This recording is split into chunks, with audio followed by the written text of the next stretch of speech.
Hello दोस्तों, सबसे पहले तो मनदीप की तरफ से आप सभी को प्यार भरा नमस्कार। दोस्तों, पिछले कुछ दिनों से तबीयत खराब होने की वजह से मैं आप लोगों से रूबरू नहीं हो पाया, तो माफ़ी चाहता हूँ। सबसे पहले तो आप सभी को बिलेटेड हैप्पी दिवाली। आप सभी ऐसे ही हंसते रहें, मुस्कुराते रहें और अपने परिवार के साथ खुशी-खुशी दिन बिताते रहें। एक बार फिर आपका सुकून एफएम चैनल पर हार्दिक स्वागत है। अगर आप पहली बार आए हैं तो चैनल को सब्सक्राइब कर लें। आपको कहानी अच्छी लग रही है तो वीडियो को लाइक जरूर कर दें और अपने दोस्तों तक कहानी को शेयर जरूर करें। आज हम सुनने जा रहे हैं एपिसोड नंबर 143, सीक्रेट घर जमाई। चलिए शुरू करते हैं कहानी। एक काला हाथ सीधे जमीन पर प्रकट हो गया था। उस फाइटर को रिएक्ट करने का समय भी नहीं मिला। पहला एंशिएंट मार्शल आर्ट फाइटर टुकड़े टुकड़े हो गया और एक दयनीय मौत का शिकार हो गया। काला हाथ लाइफ एनर्जी का पूर्ण अवतार था, एक अविश्वसनीय पावर का निर्माण करता हुआ। जैसे वो किसी फाइटर को पकड़ता, उसे चूर चूर कर देता। आसपास के सभी फाइटर असहाय होते जा रहे थे। पलक झपकते ही 10 से अधिक एंशिएंट मार्शल आर्ट फाइटर उस काले हाथ से मारे गए। सभी एंशिएंट मार्शल आर्ट फाइटर्स ने डर के मारे चिल्लाना शुरू कर दिया। उनमें से एक लड़के ने जोर से चिल्लाते हुए कहा, हाँ हाँ, ये शैतान है, जल्दी करो और भागो यहाँ से। उन्होंने इतना बड़ा और भयावह हाथ पहले कभी नहीं देखा। ये वाकई बहुत पावरफुल था और सबको डरा रहा था। उन्हें अंदर तक हिला दिया था। पहाड़ की चोटी से एक तेज गर्जना की आवाज आई। उसके साथ एक विशाल एनर्जी तरंगे भी आई। अचानक एक काली शैतानी एनर्जी हवा में उठी और मानो मशरूम के बादल हो और पूरे आकाश को ढक लिया हो। शैतानी एनर्जी ने एक विशाल काला आवरण बना दिया, जिसने पहाड़ की चोटी पर मौजूद सभी लोगों को फंसा लिया है और उन्हें भागने से रोक दिया था। कुछ एंशियंट फाइटर उस आवरण की तरफ दौड़े, लेकिन वापस अंदर की तरफ लौट गए। बचना नामुमकिन ही था। बड़ा काला हाथ एक बार फिर जमीन से बाहर निकला और लगातार मार्शल आर्ट फाइटरों को मारता रहा। तभी कुछ एंशियंट मार्शल आर्ट फाइटरों ने प्रतिरोध करने की कोशिश की, लेकिन उनके हमलों पर उनके हाथ का कोई असर नहीं हुआ। उस हाथ को खरोच तक नहीं आई। उन्हें साफ पता था कि वो बहुत कमजोर हैं। वहीं वोंक ने डरते हुए समर से कहा, बॉस, आप सचमुच अति इंद्रिय पावर्स वाले। सौभाग्य से हम ऊपर नहीं गए। हम उस काली एनर्जी आवरण में फंस जाते तो हम भी निश्चित रूप से मारे जाते ना। उसका चेहरा इस बारे में सोच सोच कर ही डरने लगा था। उसकी बात सुनकर समर ने हल्के से मुस्कुराते हुए कहा, स्पिरिचुअल हथियार अविश्वसनीय रूप से पावरफुल है। वो लोगों को कहना है कि आत्म साधक ही उसका इस्तेमाल कर सकते हैं। जरा सोचिए, इस डार्क आइलैंड को प्रशांत महासागर के 10 सबसे खतरनाक आइलैंडों में से एक माना जाता था। अगर इसमें सिर्फ सामान्य स्पिरिचुअल हथियार होता तो इसे ये नाम कैसे मिल सकता। दरअसल समर ने पहले ही डार्क आइलैंड बारीकी में गहन शोध कर लिया था। उसकी खोज के अनुसार डार्क पर न केवल आम लोग गायब होते थे, बल्कि एंशियंट मार्शल आर्ट फाइटर भी गायब हो जाते थे। तभी समर को डार्क आइलैंड की भयावता के बारे में पता चला। बेशक उसकी चिंता जायज थी। वो अभी अभी आइलैंड पर पहुंचा था। उसका सामना कई विकसित जानवरों से हो चुका था। ग्रैंड मास्टर किंगडम लेवल के मानव चेहरे वाली मकड़ी, ग्रैंड मास्टर किंगडम लेवल का black tiger, grand master kingdom level का ब्लैक ईगल और भी कई जानवर। हालांकि समर को स्पष्ट था कि वो न केवल डार्क आइलैंड की सतह पर थे, बल्कि ग्रैंड मास्टर किंगडम के सामान्य टॉप स्टेज वाले फाइटर इन विकसित राक्षसों को मारने के लिए पर्याप्त पावरफुल थे। अगर आइलैंड पर उससे भी ज्यादा पावरफुल कोई छिपी हुई पावर नहीं थी, तो पिछले सभी ग्रैंड मास्टर कैसे गायब हो गए थे। समर ने सही अनुमान लगाया था। वास्तव में अधिक पावरफुल प्राणी पहाड़ की चोटी के नीचे भूमि की छिपा हुआ था। तभी उसने अपनी छाती थपथपाते हुए खुद को दिलासा दिया और फूलपरी से कहा, संत भगवान का शुक्र है, मैंने आपकी बात मान ली, ऊपर नहीं गई, वरना मैं खतरे में पड़ जाती। फूलपरी हल्के से मुस्कुराई और उसने कुछ नहीं कहा। वो बिना कुछ बोले बस समर की तरफ देखती रही। वो पहाड़ पर नहीं गई क्योंकि उसे खतरों का अंदाजा था। उन्होंने डार्क आइलैंड को प्रशांत महासागर के 10 सबसे खतरनाक आइलैंडों में से एक क्यों ही नहीं कहा। मानो उसकी नजरों को भांप कर समर ने भी उसकी तरफ देखा। एक क्षण के लिए उसकी नजरें मिल गई। अगले ही पल दोनों ने एक दूसरे की तरफ देखना शुरू कर दिया। समर ने अर्थपूर्ण नजर से पहाड़ की चोटी की तरफ देखते हुए मोंग की तरफ देखते हुए कहा, मोंग, तुम लोग यहीं रुको, मेरा इंतजार करना, मैं पहाड़ की चोटी पर जा रहा हूँ। लेकिन मोंग ने उसे रोकते हुए कहा, बॉस, आप ऊपर नहीं जा सकते, वहां बहुत डर है, काला हाथ बहुत पावरफुल है बॉस। उसकी बात सुनकर समर ने हाथ हिलाया, मोंग को चुप रहने का इशारा किया और पहाड़ की चोटी की तरफ चल पड़ा। फूल परी उसकी बातों पर आश्चर्यचकित हुई। उसने धीरे से कहा, समर, काला हाथ बहुत ताकतवर है, इसमें आत्म साधक की एनर्जी है, यदि आप ऊपर गए तो मारे जाएंगे। तभी समर ने हैरानी से पूछा, आप कैसे जानते हैं कि काला हाथ एक आत्म साधक है? काले हाथ की पहचान किसी को नहीं पता थी, खुद समर को भी नहीं। फूल परी ने उसे एक प्यारी मुस्कान दी। उसने समर की बात का जवाब देते हुए कहा, मुझे कैसे पता, ये मायने नहीं रखता, मैं तुम्हें बता रही हूँ, ये ग्रैंड मास्टर लेवल के फाइटर को जरूर मार सकता है, मैं ये तुम्हारे भले के लिए कह रही हूँ, ऊपर मत जाना। लेकिन समर ने उसकी बात न मानते हुए मुस्कुराते हुए कहा, आपके अच्छे इरादों के लिए धन्यवाद, लेकिन मुझे वहां जाना होगा। फूल परी ने उसकी जिद पर हैरान होते हुए कहा, तुम इतने जिद्दी क्यों हो, तुम्हें ऊपर क्यों जाना है? समर ने उसकी बात का जवाब देते हुए कहा, क्योंकि मुझे किसी को बचाना है। और ये कहते हुए वो बिना किसी की तरफ देखे चोटी पर चढ़ना शुरू करने लगा। जहाज पर पहले शिवांगी ने ही समर को डार्क आइलैंड के बारे में बताया था। उसने उसे एक नक्शा भी दिया था और वो उसके प्रति उसकी दयालुता को भूलने वाला नहीं था। इसके अलावा शिवांगी समर की अच्छी दोस्त भी थी और अपने दोस्त को बचाना जरूरी समझता था। समर बिजली की गति से पहाड़ की चोटी पर पहुंच गया। समर ने पहाड़ की चोटी पर शैतानी एनर्जी को और प्रबलता से महसूस करते हुए अपने आप से कहा, ओह वाह, कितनी पावरफुल एनर्जी है ये। इस एनर्जी में एक फोर्स किंगडम के समान, उससे भी ज्यादा चमकने वाली एनर्जी थी। जब शिवांगी ने पहाड़ की चोटी पर समर को देखा तो उसने चिल्लाते हुए कहा, समर, समर, अंदर मत आना, एक बार अंदर आ गए तो बाहर नहीं निकल पाओगे। समर ने हल्के से मुस्कुरा कर कहा, कोई बात नहीं, मैं तुम्हें बचाने आ रहा हूँ। उसकी बात सुनकर शिवांगी स्तब्ध रह गई। उसके चेहरे पर अविश्वास के भाव थे। उसने कभी नहीं सोचा था कि समर उसे बचाने के लिए पहाड़ की चोटी पर आएगा और बहुत भावुक हो गई थी। तभी समर ने अपनी लंबी तलवार निकाली और काली शैतानी एनर्जी के तरफ वार कर दिया। हालांकि काली शैतानी हाथ से निकली पावरफुल एनर्जी के कारण तलवार पीछे की तरफ उछल गई। ये देखकर समर अपनी तलवार को घूरता रहा। शैतानी एनर्जी वाकई में पावरफुल थी। उसने मन ही मन अपने आप से कहा, अगर मैं अंदर नहीं जा पा रहा हूं तो मैं शिवांगी को कैसे बचाऊंगा? इस अत्यंत पावरफुल एनर्जी को महसूस करते हुए डार्क नाइट एम्परर ने रेड फायर तलवार के माध्यम से समर को वार्निंग देते हुए कहा, छोटे, ये शैतानी एनर्जी अविश्वसनीय रूप से पावरफुल है। अगर मैं गलत नहीं हूं तो इस पहाड़ के नीचे एक आत्म साधक शैतान है। बेहतर होगा कि तुम तुरंत वहां से निकल आओ। उसकी बात सुनकर समर ने खुद को माथे पर हाथ मारते हुए मन ही मन कहा, ओह, मैं डार्क नाइट एम्परर के बारे में कैसे भूल गया। वो छोटी दुनिया में फंस गया था, वहां आत्म साधक वेट है, उसे इसका हल जरूर पता होगा। ये सोचते हुए उसने मन ही मन में टेलीपैथी से डार्क नाइट एम्परर से कहा, सीनियर, मेरी दोस्त वहां है, मुझे उसे वहां से निकालना ही पड़ेगा। उसकी बात सुनकर डार्क नाइट एम्परर ने उसको समझाते हुए कहा, छोटे, आत्म साधक शैतान पहाड़ की चोटी के नीचे कैद हैं, उसके बाहर निकलते ही सब मर जाएंगे। मैं अभी सिर्फ एक स्पिरिचुअल शरीर में हूँ, मेरी पावर सीमित है, तुम्हें जल्दी से यहाँ से निकल जाना चाहिए। लेकिन समर ने डार्क एम्परर से रिक्वेस्ट करते हुए कहा, सीनियर, प्लीज, मैं आपसे मदद की भीख मांगता हूँ, मुझे शिवांगी को बचाना है।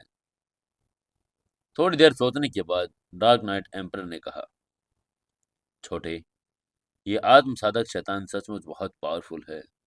अगर मेरे पास अपनी पुरानी पावर होती तो शायद मैं इससे लड़ सकता, अब जब मेरी फिजिकल बॉडी नष्ट हो गई है तो मेरी पावर भी बहुत कम हो गई है। अब मैं इसका मुकाबला नहीं कर सकता। वो समर के सच्चे अनुरोध से बहुत प्रभावित था, लेकिन डार्क नाइट एम्परर उस युवक की इच्छा पूरी करने के लिए पावरफुल नहीं था। समर ने थोड़ा निराश होते हुए कहा, सीनियर, मैं आपसे शैतान से लड़ने के लिए नहीं कह रहा। मैं आपसे केवल शिवांगी को बचाने के लिए कह रहा हूँ, जो बहुत आसान होना चाहिए। समर मूर्ख नहीं था। जाहिर है शैतान दो पावरफुल था ही। डार्क नाइट एम्परर ने उसकी बात का जवाब देते हुए कहा, अगर सिर्फ शिवांगी को बाहर निकालना है तो ये संभव हो सकता है, लेकिन ये काम भी जोखिम भरा है। समर ने उसकी बात पर जवाब देते हुए कहा, कोई बात नहीं, मैं परिणाम झेल लूंगा। डार्क नाइट एम्परर ने समर के सुझाव पर सहमति जताते हुए कहा, उस स्थिति में मैं तुम्हारे लिए शैतानी एनर्जी का पर्दा खोल दूंगा। मेरी स्पिरिचुअल पावर सीमित है, तुम केवल एक को ही बचा सकते हो। डार्क नाइट एम्परर ने एक मंत्र पढ़ा। उसने शैतानी एनर्जी के आवरण पर एक प्रकाश छोड़ा, जिससे गुंबदनुमा संरचना में एक बड़ा सा छेद हो गया। समर सीधे उस छेद से होकर शैतानी एनर्जी के आवरण में प्रवेश कर गया। छेद बहुत बड़ा नहीं था, केवल उसमें से दो लोग निकल सकते थे। समर अंदर आया और शिवांगी की तरफ दौड़ा, तुरंत उसके पास पहुंच गया। शिवांगी ने समर को अचंभित होकर पूछा, समर आप इसमें कैसे पहुंचे? समर ने हल्के से मुस्कुरा कर कहा, मिस शिवांगी, मेरे अपने तरीके हैं। अब बातों के बारे में टाइम वेस्ट मत कीजिए, चलो यहाँ से चलो। शिवांगी बहुत खुश हो गई थी। ये पहाड़ की चोटी बहुत डरावनी थी। इतने सारे एंशियंट मारे जा चुके थे। तभी सीनियर एल्डर अचानक चिल्लाते हुए बोला, यंग मिस्टेस, प्लीज हमें भी बाहर लेकर चलो। ये सुनकर शिवांगी ने आशा की एक झलक के साथ समर की तरफ देखा। हालांकि वो सीनियर एल्डर को ज्यादा पसंद नहीं करती थी, लेकिन वे फायर एम्परर सेक्ट के स्तंभ थे। अगर वे मर गए तो फायर एम्परर सेक्ट को नुकसान होगा। शिवांगी अभी भी सोच रही थी कि क्या करे। तभी सरमन ने कहा, मिस शिवांगी, मुझे खेद है, लेकिन मैं ज्यादा से ज्यादा केवल एक व्यक्ति को बचा सकता हूँ।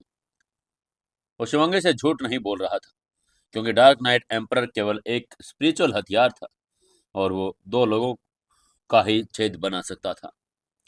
समर की बातें सुनकर सीनियर एल्डर और फायर एम्परर सेक्ट के बाकी मेंबर भयभीत हो गए। अगर ऐसा है तो उनका काम सचमुच खत्म हो जाएगा। और सभी लोगों को ऐसा लग रहा था कि समर केवल शिवांगी को ही बचा सकता है, अन्य और लोगों को नहीं। तभी वरिंदर गिल ने जोर से हंसते हुए कहा,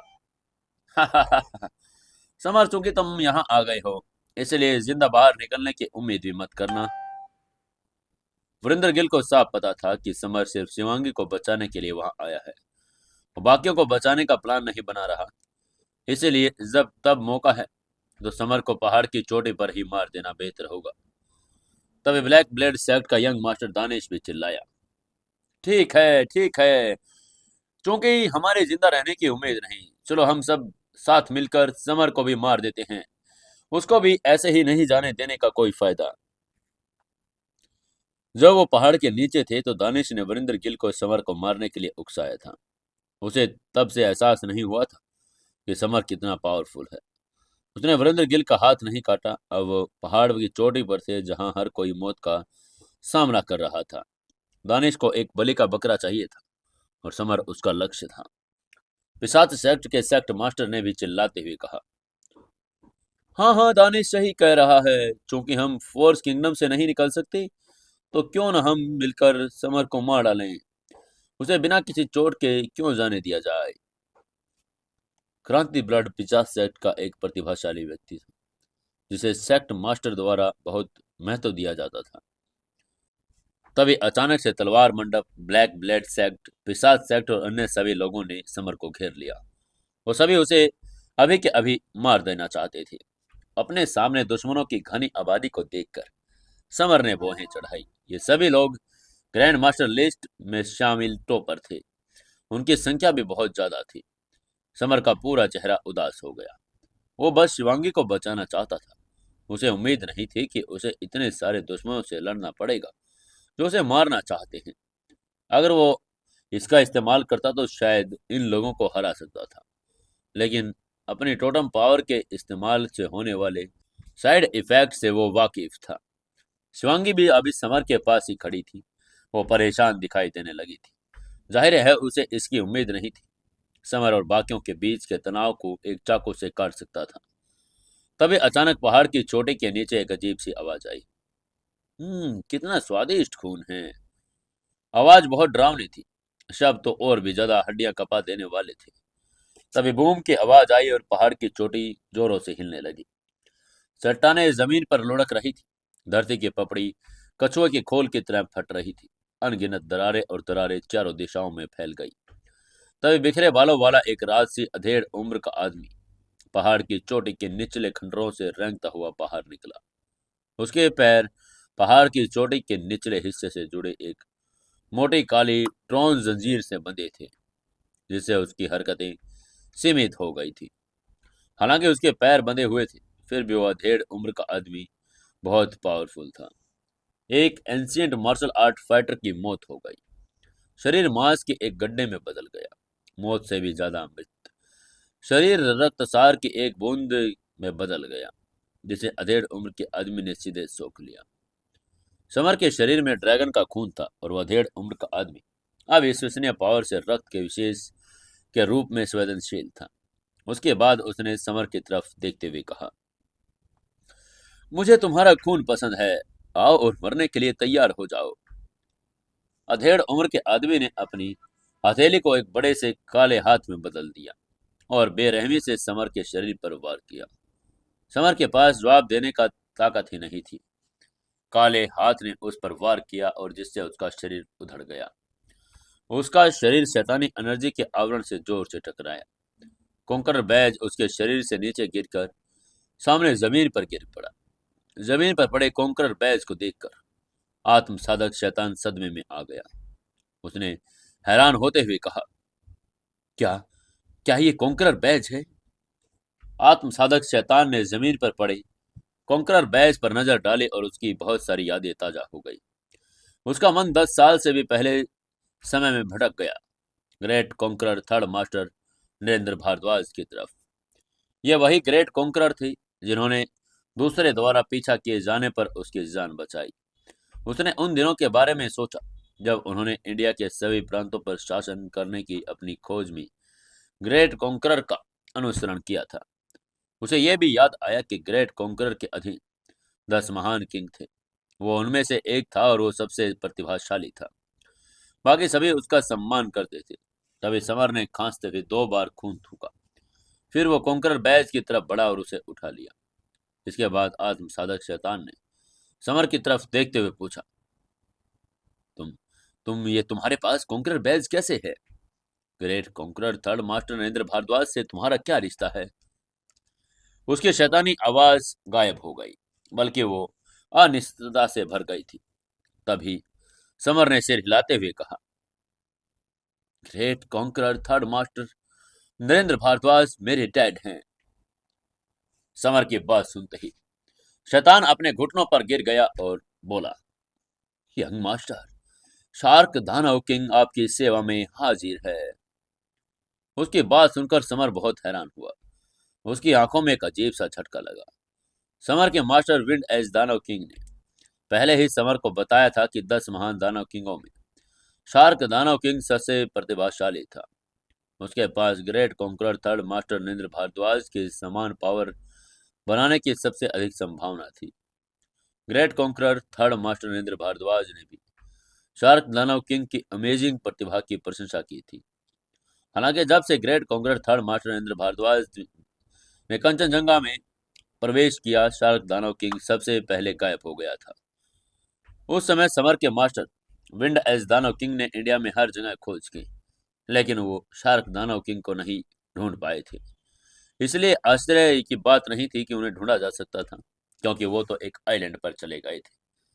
उसको ऐसे समर के सामने घुटना टेकते हुए देखकर सभी के सभी लोग हैरान थे।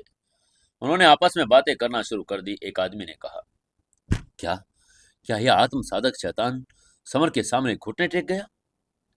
एक और लड़के ने कहा, हे भगवान, कोई मुझे बताए कि क्या हो रहा है। वो एक अपराज्य आत्म साधक शैतान है जिसने हम सभी एंशिएंट मार्शल आर्ट फाइटरों को कुचल दिया। वो समर के सामने घुटने कैसे टेक सकता है? एक लड़के ने अपनी आंखें मलते हुए कहा। क्या मैं कोई सपना देख रही हूँ? नहीं नहीं, मैं सपना देख रही हूँ। मैं एक आत्म साधक शैतान एंशिएंट मार्शल आर्ट फाइटर के सामने कैसे झुक सकता है? आसपास के लोग घबरा गए थे, क्योंकि वो अपने सामने के दृश्य को देखकर समझ नहीं पा रहे थे यह सच्चाई है या नहीं। अभी कुछ देर पहले ये सब समर को मार डालना चाहते थे। अब आत्म साधक शैतान समर के सामने घुटने टेक कर बैठा था। शार्क दानो किंग ने अपना शरीर घुमाया और ठंडे स्वर में पूछा, तुम लोग यंग मास्टर को क्यों मारना चाहते हो? शार्क दानव किंग ने पिछली बातचीत में एक शब्द सुन लिए थे। वो समझ गया था कि उसके यंग मास्टर के आसपास के सभी लोग उसे मारना चाहते थे। उसके हिसाब से ऐसा सोचने वाले लोगों को मरना चाहिए। और भीड़ में दानिश सबसे आगे खड़ा था।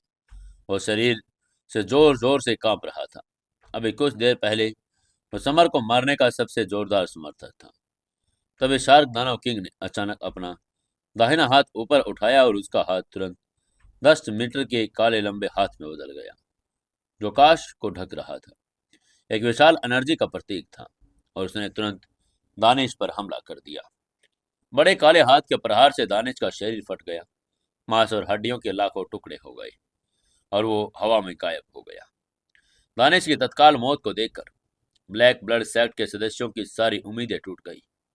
वे सब भागने के मुड़े, लेकिन शार्क दानव किंग ने अपने 10 मीटर काले लंबे हाथ से एक ही बार में उन सभी को मौत के घाट उतार दिया। समर अपनी जगह से हिला तक नहीं और उसके दुश्मन सेक्ट के सभी लोग मारे जा चुके थे। इसी समय पर्वत शिखर पर सन्नाटा छा गया। सब लोग हैरानी को ऐसे से देख रहे थे मानो उसको अभी अभी उसके माता पिता का कत्ल कर दिया गया हो।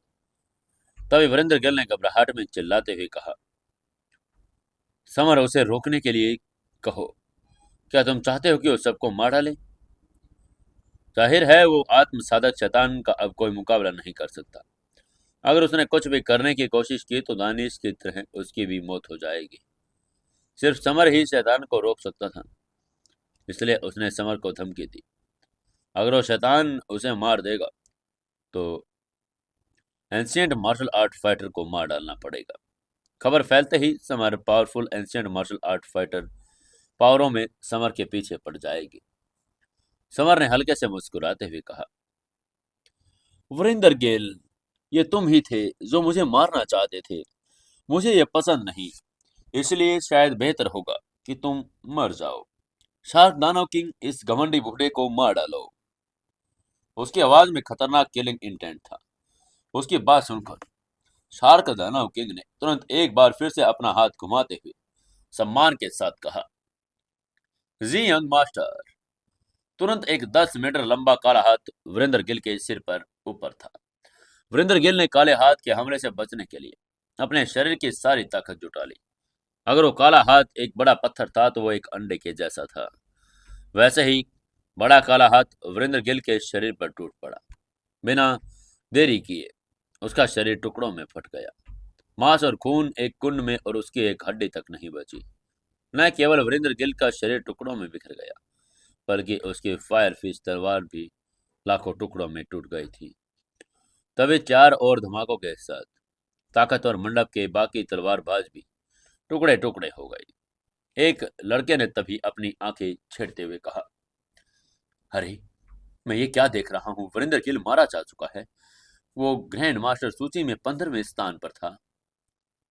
उसके पास खड़े लड़के ने डरी भरी आवाज में कहा, भाई, ये तलवार मंडप के सभी लोग मारेगा ही। अगर सुपर क्लास फोर्स तलवार मंडप को इसके बारे में पता चला तो संभवतः एंशिएंट मार्शल आर्ट वर्ल्ड में हाहाकार मच जाएगा। एक और लड़के ने डर के मारे चिल्लाकर कहा, शैतान, ये शैतान बहुत भयानक है। हम उसका मुकाबला नहीं कर पाएंगे। आसपास के सभी लोग एंशिएंट मार्शल आर्ट फाइटर भयभीत दिखाई दे रहे थे। ब्लड ब्लेड सेक्ट के सभी लोग भी मारे जा चुके थे। तलवार मंडप के लोग भी मारे जा चुके थे। दोनों सेक्ट के सभी मेंबर्स उस शैतान को एक ही थप्पड़ में खत्म कर गए थे। तभी बड़ी संख्या में एंशिएंट मार्शल आर्ट फाइटर जमीन पर घुटने टेक कर लगातार झुककर शैतान से अपनी जान की भीख मांगने लगे। लेकिन आत्म साधक शैतान किसी की बात सुनने को तैयार नहीं था। उसकी आंखों में खतरनाक किलिंग इंटेंट था, लेकिन जैसे वो लोगों को मारने की तैयारी कर रहा था, एक काली परछाई उसके दिमाग में आ गई। मन में उस परछाई को महसूस करते हुए आत्म साधक शैतान का चेहरा नाटकीय रूप में बदल गया। वो हिंसक बन गया। तभी शार्क दानव किंग ने अचानक समर से कहा, यंग मास्टर, भागो यहाँ से, मैं अपना कंट्रोल खोने वाला हूँ। शार्क दानव किंग को दर्द में देखकर समर चिंतित हो गया। उसने शार्क दानव किंग के चेहरे पर एक बदलाव महसूस किया। समर ने चिंतित होकर अपनी स्पिरिचुअल आवाज में बात करते हुए पूछा, शार्क दानव किंग, क्या हुआ है? उसकी बात सुनकर शार्क दानव किंग ने दर्द से कराहते हुए कहा, यंग मास्टर, भागो, मेरे शरीर के भीतर एक आत्म साधक शैतान जल्द ही मुझे कंट्रोल करने वाला है। उसकी बात सुनकर समर ने थोड़ा हैरान होते हुए कहा, शार्क दानव किंग, मुझे बताओ कि वास्तव में क्या हो रहा है। जब समर ने ऐसे ही जाने के लिए नहीं कहा, तो शार्क दानव किंग ने व्यथित चेहरे के साथ समझाते हुए कहा, यंग मास्टर, 15 साल पहले मैं अनजाने में डार्क आइलैंड पर आ गया था। उसका परिणाम यह निकला कि मैं एक दुष्ट आत्मा साधक मेरे शरीर में प्रवेश कर गई। दुष्ट आत्म साधक केवल एक आत्मा थी और वो मेरे भौतिक शरीर पर कब्जा करना चाहती थी। हालांकि वो बहुत कमजोर थी, कई चोटों के कारण वो मेरे दिमाग में कहीं छिप गई। कभी कभी वो मेरे शरीर पर कब्जा कर लेती है, जिससे मैं हर किसी को मार डालता हूँ। 15 साल पहले जो हुआ था, उसे सोचकर शार्क दानव किंग को एक पल के लिए बहुत बुरा लगा। उस अनजाने में डार्क आइलैंड पर वो पहुंच गया था। उसे उसकी पावरफुल ताकत और अद्भुत प्रतिभा के कारण दुष्ट आत्म साधक ने सिलेक्ट कर लिया था। इसी तरह से दुष्ट आत्म साधक ने शार्क दानव किंग के शरीर को कंट्रोल किया, जिससे डार्क आइलैंड पर अनगिनत लोगों की मौत हो गई, जिस कारण यह प्रशांत महासागर को 10 सबसे खतरनाक आइलैंडों से में से एक कहा गया। बाद में एक आत्म साधक वहां से गुजरा और उसने शार्क दानव किंग को लोगों को मारते हुए देखा। वो आत्म साधक ने उसे लोहे की जंजीरों से जकड़कर एक पहाड़ के नीचे फंसा दिया। उसे भगाने से रोकने के लिए उस आत्म साधक ने पहाड़ की चोटी पर एक दिव्य स्पिरिचुअल हथियार भी रख दिया था। आत्म साधक ने शार्क दानव किंग को फंसाया था, लेकिन उसे जिंदा छोड़ दिया। उसे एहसास हुआ कि दानव किंग एक दुष्ट आत्म साधक का कब्जा था, जिससे आत्म साधक को अपने किए पर पछतावा हुआ। हालांकि उसे अपने किए पर पछतावा था, फिर भी उसे अपनी गलती नहीं सुधरी। इसके बजाय उसने शार्क दानव किंग को एक आत्म साधना प्रैक्टिस टेक्निक की किताब दे दी। उसे अपने किताब और दिमाग के भीतर बैठे दुष्ट आत्मा साधक से लड़ने के लिए कहा और वो चला गया। तब से शार्क दानव किंग पहाड़ के नीचे दबा हुआ था। उसने आत्म साधक की सलाह का पालन किया और अपने दिमाग में बैठे दुष्ट आत्म साधक को भगाने की कोशिश की, लेकिन चूंकि उसे प्रैक्टिस का सही तरीका नहीं सिखाया गया, इसलिए वो केवल प्रैक्टिस से ही कर पा रहा था। शार्क दानव किंग प्रैक्टिस में अत्यंत स्किल्ड था और वास्तव में खुद ही आत्म साधन में निपुण हो गया। उसके दिमाग में दुष्ट आत्मा साधक के कब्जे करने के कारण लगातार अपने शरीर पर नियंत्रण पाने का संघर्ष कर रहा था। यही कारण था कि वो इतने लंबे समय तक वहां पर फंसा रहा। हालांकि शार्क दानव किंग ने आत्म साधना की तकनीकों में सफलतापूर्वक महारत हासिल कर ली, फिर भी दुष्ट आत्म साधक ने उसके शरीर पर आक्रमण कर दिया, जिससे वो एक हिंसक किलर में बदल गया। डार्क आइलैंड पर आने वाले लगातार लोगों को अपने मन में बैठे हुए दुष्ट आत्म साधक के मार डालने वाला डर था। समर हैरान रह गया। वो दुष्ट आत्म साधकों के बारे में जानता था। वे आत्म साधना जगत के शैतान थे। एंशिएंट मार्शल वर्ल्ड में अनकन्वेंशनल पावरों के सामने, लेकिन हाई लेवल अधिक पावरफुल और अधिक दुर्भावपूर्ण थे। तभी अचानक से डार्क नाइट एम्परर की आवाज समर के दिमाग में गूंजी। उसने कहा, छोटे, शार्क दानव किंग सही कह रहा है। एक बार अगर दुष्ट आत्म साधक ने उसके शरीर पर कंट्रोल कर लिया, तो सब लोग मारे जाएंगे। इसलिए जल्दी से यहाँ से भागो। एक पूर्व आत्म साधक होने के नाते डार्क नाइट एम्परर दुष्ट आत्म साधक की पावर्स के बारे में अच्छी तरह से जानता था। जब तक वो कोई दूसरा आत्म साधक प्रकट न हो जाए, कोई भी साधारण मनुष्य उसे नहीं रोक पाएगा। समर ने हिचकिचाने की हिम्मत नहीं की। उसने पिशाच सेक्ट के लोगों को मारने के अपना प्लान को इग्नोर कर दिया। उसने शिवांगी का हाथ पकड़ा और वहां से भाग गया। उसका हाथ पकड़ते ही शिवांगी का चेहरा लाल हो गया। यह पहली बार था जब वो ऐसे किसी के साथ भागी थी। शिवांगी ने शर्म से कहा, समर, तुम मुझे ऐसे क्यों देख रहे हो? समर को ठीक से पता था कि वो क्या सोच रही है। उसने मन ही मन सोचा, शिवांगी, तुमने तो मुझे ही चुप करवा दिया। हम अभी अपनी जान बचाने के लिए भाग रहे हैं। इस मौके पर तुम्हारे दिमाग में क्या चल रहा है? समर ने झपट्टा मारते हुए कहा, मैं शिवांगी, जल्दी करो और मेरे पीछे आओ। शैतान पागल होने वाला है। उसकी बात सुनकर शिवांगी ने कंफ्यूज होते हुए कहा, क्या? अरे, क्या शैतान अभी अभी तुम्हारे सामने सिर नहीं झुका रहा था? क्या वो तुम्हारा सेवक नहीं है? फिर तुम क्यों भाग रहे हो? समर ने हाथ हिलाते हुए कहा, मेरे पास समझाने का समय नहीं है।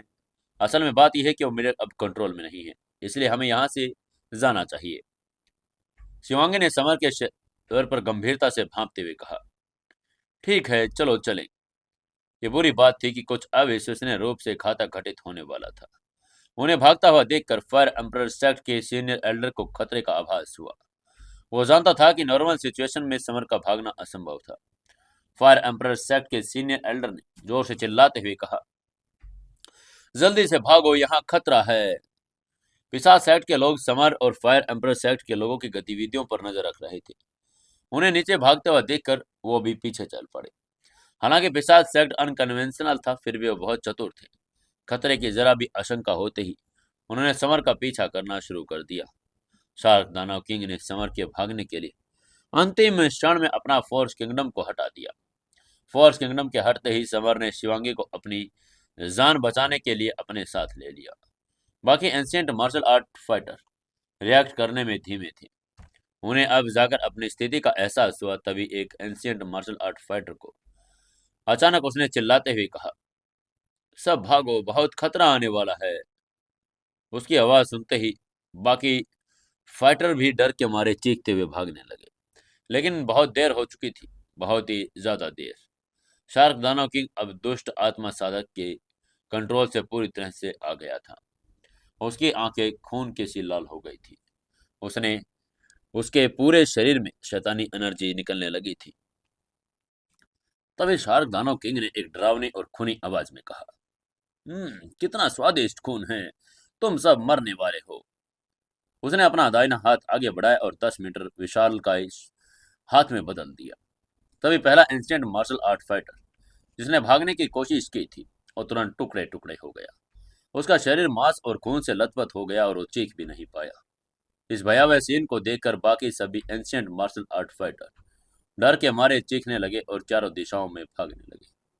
उन्होंने सोचा कि फैलकर उस विशाल हाथ से बच जाएंगे, लेकिन वो गलत थे। आत्म साधक शैतान ने आकाश और सूर्य को अपना हाथ से ढक दिया। एक भयानक शैतानी पावर से उसने जमीन पर चारों दिशाओं में एक दर्जन वार किया, जिससे सभी के सभी फाइटर मारे गए। हवा में खून और मांस भरा जा रहा था। समर ने पीछे मुड़कर यह सीन देखा तो वो पूरी तरह से स्तब्ध रह गया। ये सिर्फ एक एंशिएंट मार्शल आर्ट फाइटर नहीं, बल्कि सैकड़ों थे। वहां मौजूद हर व्यक्ति बेस्ट से भी बेस्ट फाइटर था। दुनिया की सबसे पावरफुल सेक्ट्स और परिवारों के प्रतिभाशाली व्यक्ति थे। आज वे सब मारे जा चुके थे बिना शवों के, और उन्हें दफनाना, उनका अंतिम संस्कार करना भी नामुमकिन था। आत्म साधक शैतान ने सैकड़ों एंशिएंट मार्शल आर्ट फाइटर्स को मार डाला। फिर उसने अपना विशाल हाथ हवा में लहराया। एक भयानक शैतानी एनर्जी के साथ उसका हाथ समर और बाकी लोगों के सामने आ गया। बड़ा काला हाथ समर और बाकी लोगों के ऊपर राक्षसी शैतानी ऊर्जा के साथ मंडरा रहा था, मानो वह अगले ही पर उन्हें कुचल देगा। हाथ इतना पावरफुल था कि इंसान तो क्या, वातावरण भी उसे झेल नहीं पा रहा था। शिवांगी ने घबराकर उस काले हाथ की तरफ देखा। शुक्र है समर उसे पहाड़ की चोटी से तो बाहर ले आया था, वरना उसकी जान चली जाती। हालांकि शिवांगी पावरफुल थी, लेकिन वो बड़े काले हाथ की तुलना में चींटी के बराबर भी नहीं थी। तभी शिवांगी के चेहरे पर एक उलझन भर आई। उसने अपने हाथ अपने पेट पर रख लिए, जहां ऊर्जा का एक विशाल बवंडर जमा था। वो इस ऊर्जा का इस्तेमाल कभी नहीं करती थी, जब तक वो बिल्कुल जरूरी ना हो। जैसे ही वो अपने ऊर्जा का उपयोग करने या ना करने का निर्णय ले रही थी, समर ने उसके विचार को बाधित कर दिया। समर ने उसकी तरफ देखते हुए कहा, तुम बहुत धीमी हो, मैं तुम्हें दौड़ने में मदद करता हूँ। शिवांगी ने एक तेज चीख मारी और उसका पूरा चेहरा खिले हुए गुलाब की तरह लाल हो गया। वो बहुत ज्यादा शर्माई हुई थी। खैर, शिवांगी अभी भी फायर एम्पर सेक्ट की पहली यंग मिस्ट्रेस थी। उसको पहले कभी इस तरह नहीं उठाया गया था। समर को देखकर शिवांगी को बड़ी शर्मिंदगी महसूस हुई। उसका दिल हेडलाइट्स की हिरण की तरह धड़कने लगा था। समर को शिवांगी वाकई बहुत खूबसूरत लगी। उसका चेहरा नाजुक था और उसकी गोरी और कोमल बेदाग त्वचा थी। अगर वह भागने में व्यस्त न होते तो समर सचमुच उसे कहीं और लेकर जाना चाहता, जहां उनके अलावा कोई और न होता। आखिरकार समर शिवांगी को उठाकर हवा में दौड़ा और तुरंत पहाड़ की तलहटी में पहुंच गया। उसके ठीक पीछे फायर एम्पर सेक्ट के सीनियर एल्डर के साथ बाकी सदस्य और पिशाच सेक्ट के लोग भी नीचे उतर गए। उनके भागने का आभास पाकर बड़ा काला हाथ बेरहमी से नीचे गिरा। यह हमला बहुत पावरफुल था। इस नाजुक पल में फूल परी ने अचानक एक आईना बाहर फेंका। आईना हथेली के आकार का था और बिल्कुल सफेद। उस पर एक सफेद कमल का फूल बना था। कमल का आईना हवा में उड़ गया और तुरंत 10 मीटर लंबे आईने में बदल गया। यह एक सफेद कमल का फूल दिखाई दिया, जो लगभग 10 मीटर लंबा था और उससे एक चमकदार रोशनी निकली, जो सीधे काले हाथ को ढक रही थी। उस कमल के हाथ को देखते ही आत्मसाधक शैतान ने हैरान होकर पूछा, क्या ये स्पिरिचुअल हथियार कमल आईना, क्या आप 100 फ्लावर सेक्ट से हैं? फूल परी ने सुंदर मुस्कान के साथ उसकी बात का जवाब देते हुए कहा, हाँ हाँ सही, तुम बिल्कुल सही कह रहे हो। वहीं समर और अन्य लोग भी तंग रह गए थे। वे सभी हैरान होते हुए एक ही बात सोच रहे थे, क्या फूल परी के पास कोई सूर्य स्पिरिचुअल हथियार था? समर को आखिरकार समझ आ गया था कि आखिरकार वो कौन सी बात थी जिससे वो फूल परी से डरता था। पता चला कि उसके पास कमल का आईना था। कोई आश्चर्य नहीं कि फूल परी किसी डार्क के आइलैंड पर पहुंच गई हो और हाथों में एक स्पिरिचुअल हथियार लिए। कोई भी एंशियंट मार्शल आर्ट फाइटर उसका मुकाबला नहीं कर सकता था। समर ने आश्चर्य से सोचा और उसे आत्म साधक का कमल आईना प्राप्त करने के लिए अविश्वसनीय भाग्य और सौभाग्य का प्राप्त होगा। एक बार जब उसके 3 मोहरे हटा देगा तो उसकी तलवार भी एक अत्यंत पावरफुल स्वर्गीय स्पिरिचुअल हथियार बन जाएगी। उसकी तलवार में डार्क नाइट एम्परर का अवतार भी था, इसलिए अगर वो फूलों की परी से लड़े तो उतना ही पावरफुल हो सकता है। कमल आईना द्वारा अवरुद्ध होने के कारण वो विशाल काला हाथ पीछे हट गया और फूल परी ने समर को एक नजर से देखते हुए कहा, समर, मैंने तुम्हारी जान बचाई, तुम मेरे कर्जदार हो। वो पहाड़ के नीचे से देख रही थी और पहाड़ की चोटी पर नहीं गई। जहां तक कुछ पल पहले ही उसके हस्तक्षेप की बात थे तो समर को बचाने के लिए था। अनजाने में उसने फायर एम्परर सेक्ट और पिशाच सेक्ट के लोगों को भी बचा लिया, क्योंकि वे सभी उसके कमल के आईने के नीचे खड़े थे। समर ने सिर हिलाते हुए कहा, हाँ, मैं तुम्हारा एहसानमंद हूँ। फूल परी के इरादों के बावजूद उसने वास्तव में उस महत्वपूर्ण पल के दौरान समर की जान बचाई। वहीं आत्मसाधक शैतान संघर्ष कर रहा था। वो पहाड़ की चोटी पर खड़ा था और उसके हाथ में दिमाग में दो स्पिरिचुअल हथियार आपस में लड़ रहे थे। दुष्ट आत्मा साधक ने मन ही मन कहा, शार्क दानव किंग, मुझे तुम्हारी आत्मा निगलने दो। हमारे बचने का एकमात्र यही रास्ता है। शार्क दानव किंग ने मन ही मन चिल्लाते हुए कहा, इसके बारे में सोचना भी मत। तुम जघन्य दुष्ट आत्म साधक हो। तुम कभी भी मेरी आत्मा को नहीं खा सकते, मेरे शरीर पर कब्जा नहीं कर पाओगे। उसका शरीर पहाड़ की चोटी पर था और उसके टखनों पर लोहे की जंजीरें बंधी थी। पिछले आत्म साधक ने उन दोनों को दबाने के लिए उस पर जंजीरें डाल दी। उसके मन की गहराई में कहीं दोनों आत्माएं लड़ रही थी। दुष्ट आत्म साधक उसे निगलने के लिए लड़ रहा था, वह प्रतिरोध से लड़ रहा था। अचानक शार्क दानव किंग की आत्मा ऊपर आ गई। उसने अस्थायी रूप से उसके शरीर पर नियंत्रण कर लिया।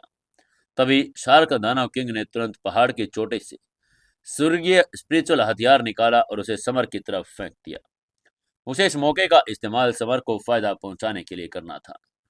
स्पिरिचुअल हथियार आकाश को भेदता हुआ बिजली की तरह समर के पास पहुंचा। एक लंबी तलवार थी, इसका शरीर हरा था और उसका नाम था ग्रीन बैम्बू तलवार। उसकी तलवार की ऊर्जा अचानक उसकी तरफ उड़ती हुई 10 मीटर ऊंचाई पर पहुंच गई। शार्क दानव किंग ने समर की तरफ देखते हुए कहा, यंग मास्टर, ये आखिरी चीज है जो मैं आपके लिए कर सकता हूँ। इसके बाद उसका शरीर डूबने लगा। हिंसक आवाजों के साथ शार्क दानव किंग का शरीर धड़क उठा। उसे लोहे की जंजीरों से पहाड़ों में खींच लिया गया। एक बार फिर वो बंद कर दिया गया। दुष्ट आत्म साधक के शरीर के भीतर संघर्ष करते हुए पूरे पर्वत शिखर से एक भयानक ऊर्जा निकली और वापस जमीन में धंस गई। ये देखकर समर घबरा गया।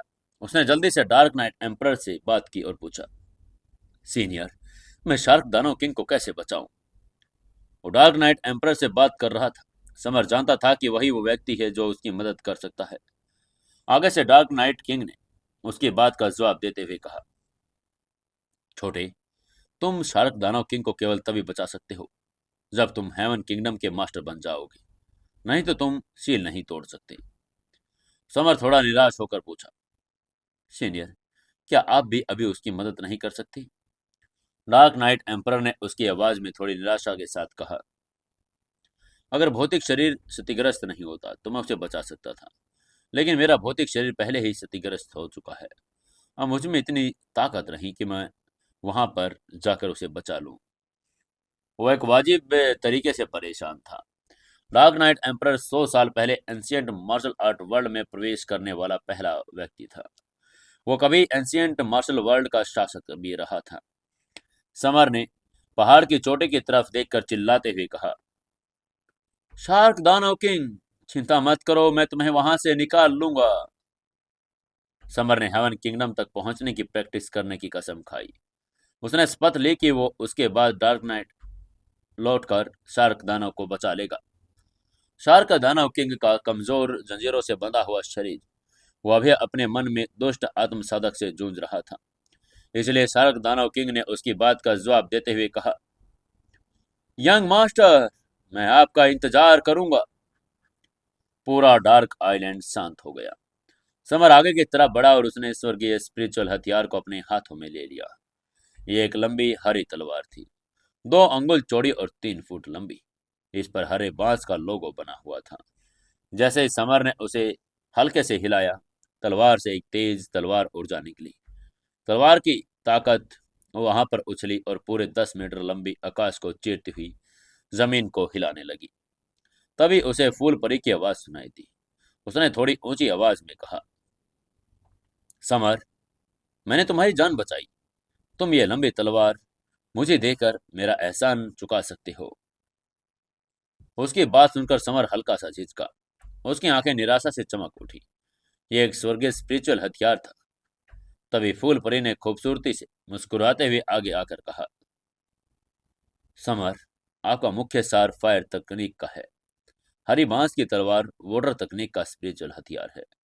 यह आपको सूट नहीं करती, लेकिन ये मुझे पूरी तरह सूट करती है, इसलिए आप ये मुझे दे दीजिए। समर को आखिरकार मानना ही पड़ा कि फूल परी की आवाज मनमोहक थी और वो सचमुच उसका घूंघट उठाकर उसकी बेजोड़ सुंदरता को देखना चाहता था। समर ने ध्यान से देखा। ग्रीन बांस तलवार वास्तव में जल ऊर्जा वाली तलवार थी और ये निश्चित रूप से वाटर तकनीक का एक स्पिरिचुअल हथियार था। उसकी तलवार की जो ताकत थी वो अग्नि ऊर्जा की थी। अगर तलवार उसकी ऊर्जा के अनुकूल होती तो वो उसका उपयोग नहीं कर पाता। इसलिए समर ने हल्के से सिर हिलाते हुए कहा है, ठीक है, मेरी जान बचाने के आभार स्वरूप मैं आपको ग्रीन बांस तलवार दे दूंगा। समर ने फैसला कर लिया। क्योंकि तलवार उसे पसंद नहीं आई, तभी फायर एम्परर सेक्ट के सीनियर एल्डर ने ग्रीन बांस तलवार को भूखी निगाहों से देखा। हालांकि वो समर और फूल परी दोनों से इतना डरता था कि कुछ नहीं कह पाया। समर द्वारा फूल परी को ग्रीन बांस तलवार देने के बाद वो पिशाच सेक्ट के लोगों से बदला लेने के लिए मुड़ा। हालांकि पिशाच सेक्ट का कोई भी व्यक्ति वहां नहीं था। पहाड़ की तलहटी में पहुंचने के बाद वे समर का मुकाबला करने से भयभीत हो गए थे और पहले ही भाग चुके थे। डार्क आइलैंड का दौरा समाप्त हो गया। समर के साथ साथ बाकी के लोग भी वहां से चले गए। आइलैंड छोड़ते समय शिवांगी का चेहरा बड़ा टमाटर से लाल था। समर के आलिंगन से वो बहुत ही ज्यादा शर्माने लगी थी। वो उलझन में थी। फायर एम्परर सेक्ट की यंग मिस्ट्रेस होने के नाते आज तक उसके हाथों को कभी भी किसी लड़के ने नहीं छुआ था। छूने की तो दूर की बात, समर ने उसे भावनाओं में भी उलझा दिया था। समर ने अपनी यात्रा का उद्देश्य जरूर पूरा कर लिया। उसे लायन दानव किंग और ग्रीन ड्रैगन दानव किंग दोनों को बचा लिया, यहाँ तक कि वो शार्क दानव किंग को भी ढूंढने में कामयाब रहा। डार्क आइलैंड की यात्रा में अधिकांश एंशियंट मार्शल आर्ट योद्धा मारे जा चुके थे। समर और उसकी shadow group team, 100 flower sect के लोग, फायर एम्पर सेक्ट के लोग, पिशाच सेक्ट के भागे हुए लोगों के अलावा सभी मारे गए थे। जब समर और बाकी लोग वहां बाहर पहुंचे तो उनका स्वागत एक जहाज के मलबे के दृश्य से हुआ। सभी चालक दल के सदस्य मारे गए थे और उनके खून से समुद्र का पानी भी लाल हो चुका था। जहां वे खड़े थे कुछ ही दूरी पर एक समुद्री डाकू जहाज अपनी तोपें उनकी तरफ ताने हुए खड़ा था। समर ने गुस्से में अपने दांत भींचते हुए हल्के से कहा, ओह, फिर से वही समुद्री डाकू। समर बड़ा क्रोधित हो गया था। उसने कभी नहीं सोचा था कि ये समुद्री डाकू उसके जहाज को तबाह कर देंगे। उनके सामने विशाल समुद्र था, प्रशांत महासागर अंतहीन लग रहा था और अपने यात्री जहाज के बिना उनके लिए जमीन पर लौटने का कोई रास्ता नहीं था। इन समुद्री लुटेरों को तो सचमुच नर्क में जाना चाहिए। उन्होंने केवल जहाज के चालक को मार डाला, बल्कि जहाज को भी तबाह कर दिया। तभी मोंक ने समर की तरफ चलते हुए कहा, बोस, हम धरती से अलग हैं, इसलिए यहाँ पर पार पाना असंभव है। समर केवल दूसरों को सांत्वना देने की कोशिश करते हुए बोला, चिंता मत करो, सब कुछ ठीक हो जाएगा, हम कुछ न कुछ कर ही लेंगे। तभी समर को कुछ याद आया। उसने अपने माथे पर हाथ मारते हुए कहा, अरे हाँ, मैं स्पेशल सिक्योरिटी ब्यूरो के बारे में कैसे भूल गया। स्पेशल सिक्योरिटी ब्यूरो के बारे में सोचकर समर के चेहरे पर मुस्कान आ गई। स्पेशल सिक्योरिटी ब्यूरो इंडिया की टॉप एजेंसी थी और समर उस संगठन में अब जनरल मैनेजर के पद पर था, इसलिए उन्हें कंट्रोल करने की क्षमता थी। जिस स्थिति में वो थे वही उनकी मदद कर सकते थे। समर ने अपना मोबाइल निकाला और स्पेशल सिक्योरिटी ब्यूरो का नंबर तुरंत ढूंढकर डायल किया। फोन उठाने वाले व्यक्ति का नाम सूरवीर सिंह था। वो स्पेशल सिक्योरिटी ब्यूरो के ग्रैंड मास्टर ग्रुप का लीडर था। समर ने उसका फोन उठाते ही सिचुएशन के बारे में बताया और कहा, कैप्टन सूरवीर, मैं जापान के डार्क आइलैंड पर फंस गया हूँ। क्या आप एक जहाज भेजकर मुझे बचा सकते हैं? दूसरी तरफ से सूरवीर ने उसकी बात का जवाब देते हुए कहा, समर, दरअसल हमारा एक जहाज dragon group martial art competition के लिए प्रशांत आइलैंड की तरफ जा रहा है। मैं भी लगभग वहां पहुंच गया हूं जहां तुम हो। एक काम करो, तुम भी मेरे साथ वहां चलो। समर ने हल्के से मुस्कुराते हुए कहा, ठीक है, मैं यहीं आपका इंतजार कर रहा हूँ। वहीं पास खड़ी फूल परी की सुनने की पावर बहुत अच्छी थी। उसने उसकी बातचीत सुन ली। फूल परी के होठ थोड़े ऊपर उठ गए। उसने समर से हैरान होकर पूछा, समर, क्या तुम स्पेशल सिक्योरिटी ब्यूरो के लोगों को जानते हो? यह पहली बार था जब वो चौंक गई थी। इंडिया की हाई स्पेशलिटी सिक्योरिटी ब्यूरो एक बहुत ही रहस्यमयी शक्ति थी। सभी एंशिएंट मार्शल आर्ट सेक्ट और परिवार उनसे भयभीत थे। फूल परी को समझ नहीं आ रहा कि समर उनसे कैसे जुड़ा हुआ था। समर ने हल्के से मुस्कुराते हुए उसकी बात का जवाब देते हुए कहा, मैं स्पेशल सिक्योरिटी ब्यूरो का जनरल मेजर हूँ। चिंता मत करो, वो जल्द ही एक जहाज भेज रहे हैं। समुद्री डाकुओं का जहाज बहुत दूर था। हालांकि समुद्री डाकुओं ने उनके पैसेंजर जहाज को नष्ट कर दिया, फिर भी वो हमला करने से डर रहे थे। समुद्री डाकू चालाक भी थे। वो समर और बाकी लोगों को डार्क आइलैंड पर बिना भोजन और पानी के फंसाना चाहते थे। वे तब हमला करेंगे जब समर और बाकी लोग सब भूख से मर जाएंगे। हालांकि उनका प्लान सराहनीय था, लेकिन उन्होंने समर को सचमुच कमजोर समझ लिया था। उन्हें स्पेशल सिक्योरिटी ब्यूरो के साथ समर के रिश्ते का कोई अंदाजा भी नहीं था। उन्होंने ये भी नहीं सोचा था कि ये कुछ देर के बाद ही उनका सामना एक पावरफुल ग्रैंड मास्टर से होगा। कुछ देर के बाद एक विशाल लड़ाकू जहाज वहां पर आ पहुंचा। समुद्री डाकुओं को देखते ही तुरंत उन्हें हमला कर दिया। कई सौ राउंड की गोलाबारी के बाद समुद्री डाकू मारे गए और घायल हो गए और सब तीतर बीतर हो गए। पहले के घमंडी समुद्री डाकू अब खो गए थे। वो पिल्लों की तरह भाग रहे थे। समुद्री जहाज भी बड़ा लड़ाकू बड़ा था।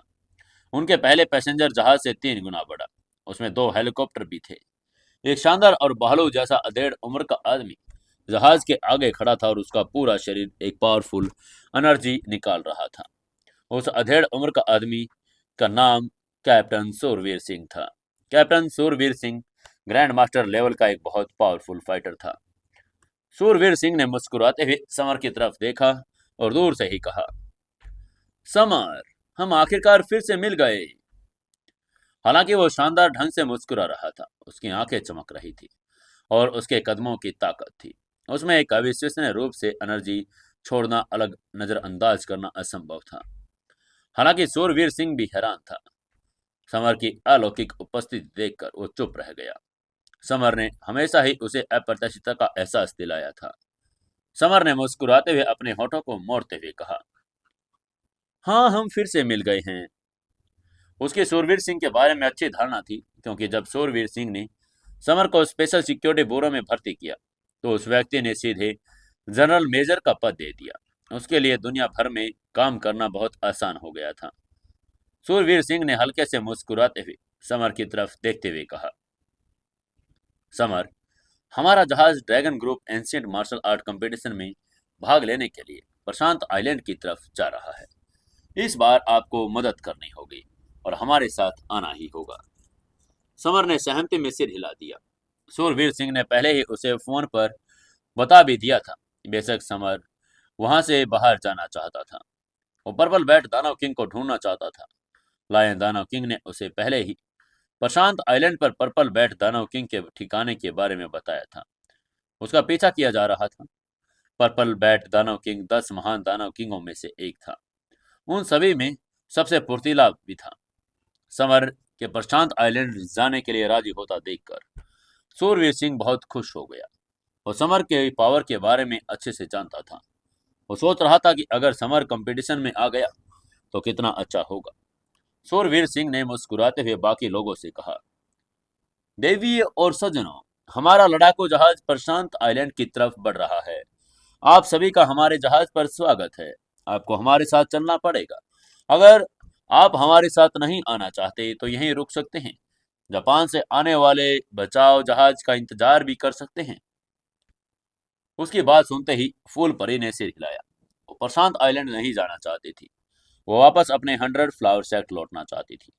वही शिवांगी समर के साथ जाना चाहती थी, लेकिन उसे फायर एम्पर सेक्ट के एल्डर ने रोक दिया।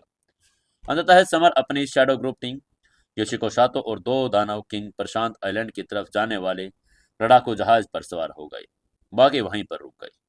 जहाज पर सूरवीर सिंह ने समर को एक कमरे की तरफ लेकर जाते हुए कहा, आप लोग यहाँ आराम कर सकते हैं। मैं कल जब वहां पहुंचेंगे तो उसकी व्यवस्था करूंगा। तभी समर ने उससे पूछा, क्या आप मुझे मार्शल आर्ट कंपटीशन के नियमों के बारे में बता सकते हैं? क्योंकि सूरवीर सिंह चाहता था कि वो कंपटीशन में भाग न ले।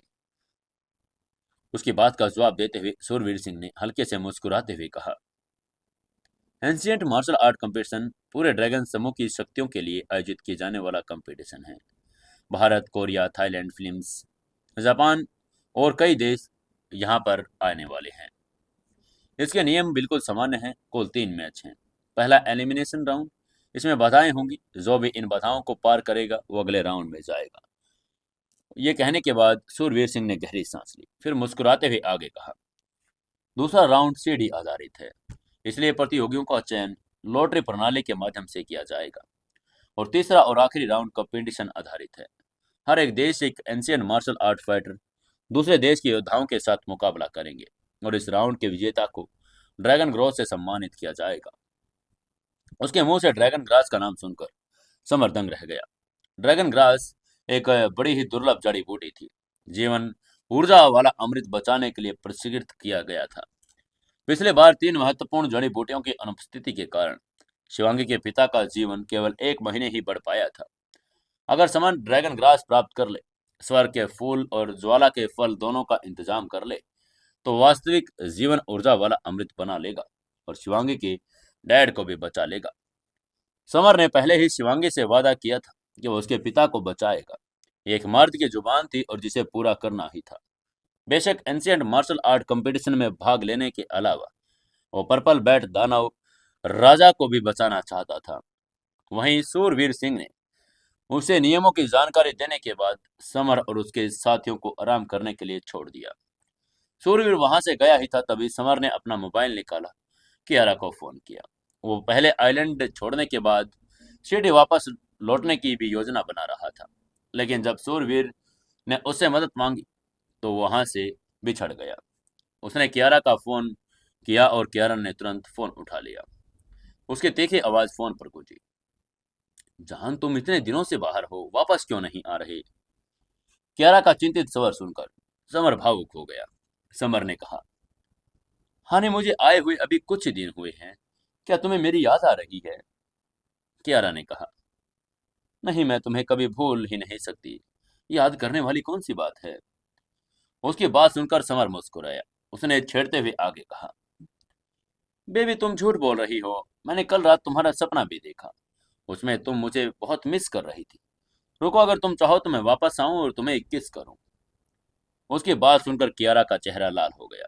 उसने थोड़े गुस्से में कहा, बुरे इंसान, मैं अब तुमसे बात नहीं करूंगी, तुम हमेशा मुझे ऐसे ही फ्लर्ट करते हो। लेकिन अगली अपनी सुरक्षा का ध्यान रखना, जल्दी वापस आ जाना। अपनी बात को तुरंत पूरी करते ही उसने फोन रख दिया। समर और भी ज्यादा शरारती होता जा रहा था। हालांकि कियारा का फोन कट गया, लेकिन समर अभी भी फोन पकड़े हुए था और बेवकूफों की तरह हंस रहा था। तभी मोंग ने पलकें झपकाई और समर से कहा, बॉस, क्या आप ठीक हैं? समर ने मोंग को झुंझलाहट भरी नजरों से देखा और गुस्से में कहा, भाड़ में जाओ, तुम्हारा जैसा हमेशा अकेला रहने वाला इंसान पत्नी होने की असली खुशी को कैसे समझ सकता है? उसकी बात सुनकर मोंग उदास हो गया। उसे लगा कि ये बात गलत कर दी। मोंग ने मन ही मन बुदबुदाते हुए कहा, ओह, लगता है वो शादी के बाद मुझे भूल ही गई। तभी समर ने उसे एक तरफ धकेल दिया और कहा, जाओ जाओ, तुम मुझे बहुत घिनौने लग रहे हो, मुझे अपनी पत्नी चाहिए। समर की बात सुनकर मोंग का चेहरा और निराश हो गया। तभी उन सभी को नजरअंदाज करते हुए समर ने मन ही मन खुद से कहा, कियारा को कॉल करने के बाद मुझे पायल को भी कॉल करना चाहिए। उधर पायल की हालात भी तेजी से सुधर रही थी। वह हॉस्पिटल के बिलेवल पर थी। समर ने फोन लगाते ही पायल ने तुरंत फोन उठा लिया और कहा, समर, मैं 3 दिन में बच्चे को जन्म देने वाली हूँ, तुम हॉस्पिटल मेरे पास कब आ रहे हो? पायल की आवाज में उम्मीद भरी हुई थी। पायल हॉस्पिटल में रह रही थी। उसके साथ सिर्फ उसकी छोटी बहन हिमांशी थी। उसकी बात सुनकर समर हैरान हो गया। उसे समझ नहीं आ रहा था कि इतनी जरूरी बात को वो कैसे भूल गया। जाहिर है वो पायल को यह नहीं बताने वाला था कि उसके डिलीवरी वाले दिन के बारे में भूल गया था। समर ने थोड़ा प्यार और चिंता भरी आवाज में कहा, पायल, मैं प्रशांत महासागर की ओर जा रहा हूँ। मैं 3 दिन के भीतर वापस लौटने की पूरी कोशिश करूंगा। लेकिन दूसरी तरफ से पायल ने जिद करते हुए कहा, समर, तुम मुझसे वादा करो कि तुम 3 दिनों के भीतर इंदौर आ जाओगे। डॉक्टर ने आज बताया कि 3 दिनों के बाद मैं बच्चे को जन्म दूंगी, और मैं चाहती हूँ कि तुम वो पहले व्यक्ति हो जो हमारे बच्चे को देखो। समर ने मुस्कुराते हुए कहा, पायल, मैं तुमसे वादा करता हूँ, मैं 3 दिन में वापस आ जाऊंगा। मैं ही वो पहला व्यक्ति होऊंगा जिससे हमारा बच्चा मिलेगा। समर ने 3 दिन के अंदर ही अपने बच्चे को देखने का वादा कर लिया था। तभी मोंक ने चंचलता से पूछा, बॉस, आप जब पिता बन जाएंगे तो कियारा भाभी क्या करेंगी? समर ने मोंक को हल्के से घूर कर कहा, तुम मुझे इतना परेशान क्यों कर रहे हो? क्या तुम मार खाना चाहते हो? उसकी बात सुनकर मोंक ने अजीब तरीके से हंसते हुए कहा, बिल्कुल नहीं, मैं तो बस आपका इंतजार कर रहा हूँ। लेकिन इस बार समर ने उसकी बात का कोई जवाब नहीं दिया। इसके बजाय वो सातो की तरफ मुड़ा और बोला, सातो, तुम जापान के निंजा परिवार की युवा मिस्ट्रेस हो, इसलिए तुम प्रशांत महाद्वीप के बारे में अच्छी तरह जानती होंगी। क्या तुम मुझे बता सकती हो तुम उसके बारे में क्या जानती हो? उसकी बात सुनकर सातो ने हल्के से मुस्कुरा कर कहा, मास्टर, प्रशांत आइलैंड पर सबसे अधिक सम्मानित व्यक्ति एम्परर है। सबसे अधिक पावर वाला व्यक्ति प्रधानमंत्री। ये पावर पूरे देश की होती है और इनके अलावा 5 प्रमुख परिवार भी हैं। कैडो परिवार, बुशिडो परिवार, कराडे परिवार, डैमनिक परिवार और निंजा परिवार। मास्टर, मेरा परिवार निंजा परिवार 5 परिवारों में सबसे कमजोर है। बाकी सभी पावर बहुत पावरफुल हैं। उनके पास ग्रैंड मास्टर किंगडम की कई फाइटर हैं और कुछ के पास तो स्पिरिचुअल हथियार भी हैं। हाँ, पिछले एम्परर में एक कैंडो परिवार से था। उनका शाही परिवार भी बहुत करीबी रिश्ता है। सातो अब समर की तासी है। वो उसकी आज्ञाकारी और वफादार थी। उसके बारे में जानकारी वो बता रही थी। उसकी ये बात सुनकर समर झिझक गया। अगर निंजा परिवार की बेटी सातो भी ग्रैंड मास्टर के एक्सपर्ट स्टेज पर थी, तो बाकी और कितने ज्यादा ताकतवर होंगे। हालांकि समर को उनकी क्षमताओं की चिंता नहीं थी, बल्कि उनके पास जो स्पिरिचुअल हथियार थे उनकी चिंता थी। इसका मतलब था कि सातों ने जिन लोगों से बात की वो किसी न किसी रूप में आत्म साधकों से संबंधित होंगे। समर डार्क नाइट एम्पर की मदद से ही रेड फायर तलवार पर लगी मोहर की पहली परत को हटा पाएगा। अगर डार्क नाइट एम्पर की मदद न होती तो वो रेड फायर तलवार के भीतर स्पिरिचुअल हथियार को सक्रिय नहीं कर पाता। वो इसका इस्तेमाल केवल ग्रैंड मास्टर किंगडम के एक्सपर्ट स्टेज के हथियार के रूप में करता। सातों ने समर को आइलैंड और उसके बारे में बता दिया। उनका जहाज समुद्र में आराम से चल रहा था। उनके पहले पैसेंजर जहाज से कहीं आराम से। लगभग तभी आधे घंटे बाद शूरवीर सिंह बाहर से लौटा। उसने समर से कहा, समर, इंडिया से हमारे 10 प्रतिनिधि एंशिएंट मार्शल आर्ट कंपटीशन में भाग लेने आ रहे हैं, इसलिए मेरे साथ आओ, मैं तुम्हें उनसे मिलवा देता हूँ। उसकी बात सुनकर समर ने सिर हिलाया और शूरवीर सिंह के साथ बाहर चला गया। जब वो वहां पर पहुंचा तो 10 को देखकर हैरान हो गया था। ऐसा कौन कौन लोग थे वो 10 जो इंडिया से उस कंपटीशन में भाग लेने आए थे? क्या समर के उसमें कोई दुश्मन भी था? जानने के लिए जुड़े रहिए अपनी कहानी सीक्रेट घर जमाई के साथ। दोस्तों, कहानी को ज़्यादा से ज़्यादा शेयर करें, कमेंट करें और लाइक ज़रूर से ज़रूर करें। और एक प्यारा सा कमेंट करके हमें ज़रूर बताएं कि आपको कहानी कैसी लग रही है।